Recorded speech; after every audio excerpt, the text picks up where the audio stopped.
Thank you, Ben, and thank you, Carla, for sharing this amazing story. I want to move to our next speaker, Mike Bernstein, a sport attorney by profession and part of the dialogue group of San Mateo. He's part of this group for the last 20 years, and he likes his Jewish people. We want to share this with you. Mike, please come. Thank you.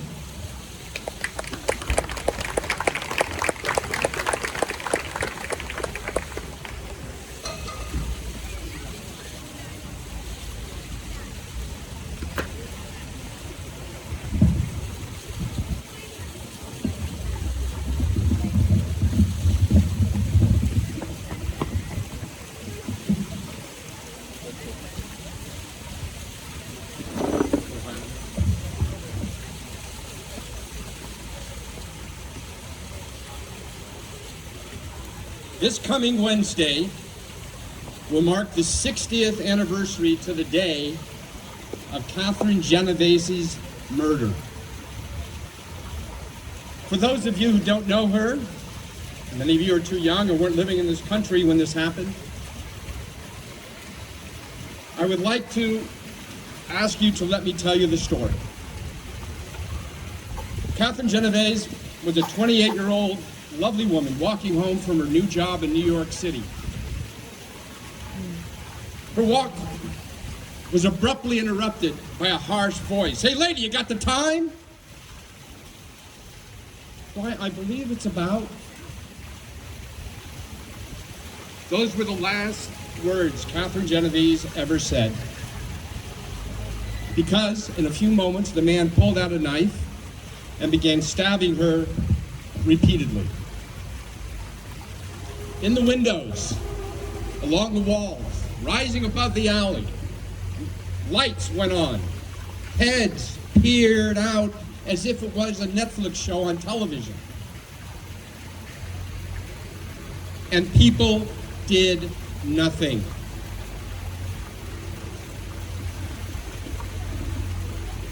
People didn't even, not one person came to her aid, and no one even called the police until she was dead. 38 residents of her respectable New York City neighborhood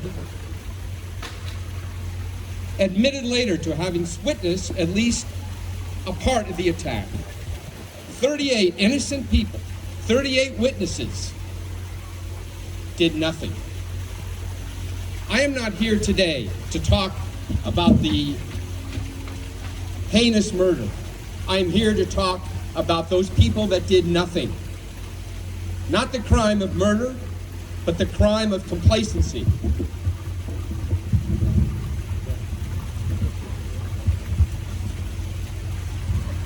That man killed Catherine Genovese? No. That man and 38 accomplices killed Catherine Genovese.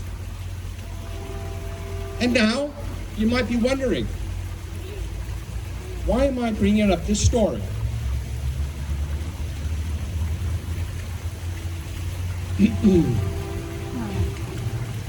Rabbi Abraham Joshua Heschel is famous for saying, "Indifference in the face of evil is worse than evil itself." He goes on to say that in a free society, some are guilty, but all are responsible. Some are guilty, but all are responsible. For my Jewish friends in the audience, what do we see our cousins in Israel doing? Land confiscations, house demolitions, olive groves being obliterated, people being arrested and imprisoned without charges or due process, settlement explosions, the government giving impunity to settler violence. And for Gaza, Israel has forced Palestinians into a cage and thrown away the key.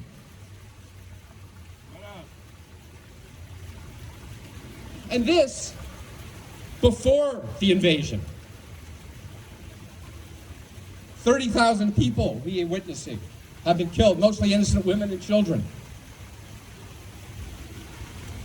Disease, expulsion, starvation, children starving. My friend Forrest told me this morning there's a picture of a decimated, starving Palestinian child on the cover of the New York Times, only to die from starvation the day after. Come on, boys. What are you doing? Let me tell you what you're doing. You're brutalizing innocent people. You're brutalizing your own people by having them bear the burden, the shackles of being an oppressor. You are trespassing and trampling on the beautiful values of my beautiful culture.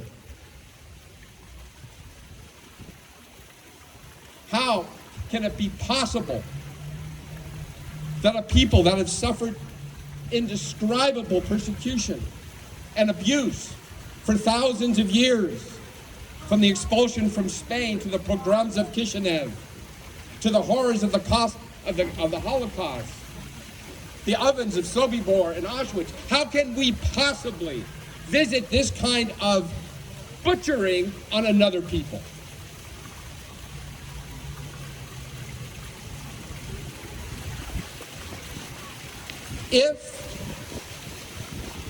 If Israel, if the Jewish state does not abide by the rules and by the principles of our history and heritage, what's the use of having a Jewish state in the first place?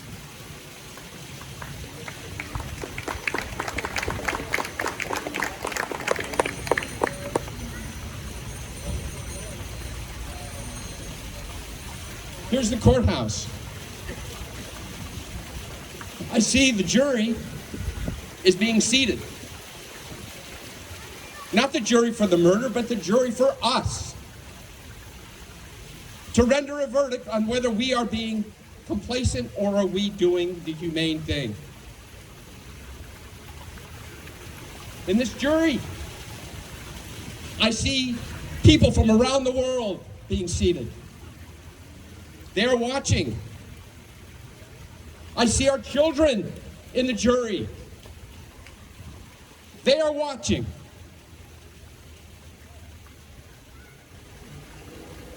Horrible crimes have been committed in Israel, by Israel, and horrible crimes have been committed by Hamas. We cannot afford to commit more crimes. We must not commit the crime of complacency. The jury, I see, is rising. What will it be? Will we stand up and support the International Court of Justice, the International Criminal Court, or will we do nothing? When we encounter people that unconditionally and blindly defend Israel, will we run into our shell? Or will we explain to them firmly our truth, the truth? Will we call our representatives and implore them to vote against military aid, unconditional military aid to Israel? Will we stand and honor the Catherine Genoveses of the world, the murdered Palestinians, the murdered Israelis, and take steps to prevent further misery? Or will we do nothing?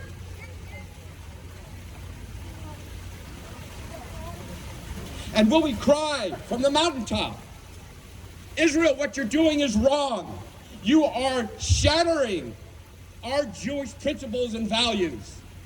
You are killing so much of what it means to be Jewish.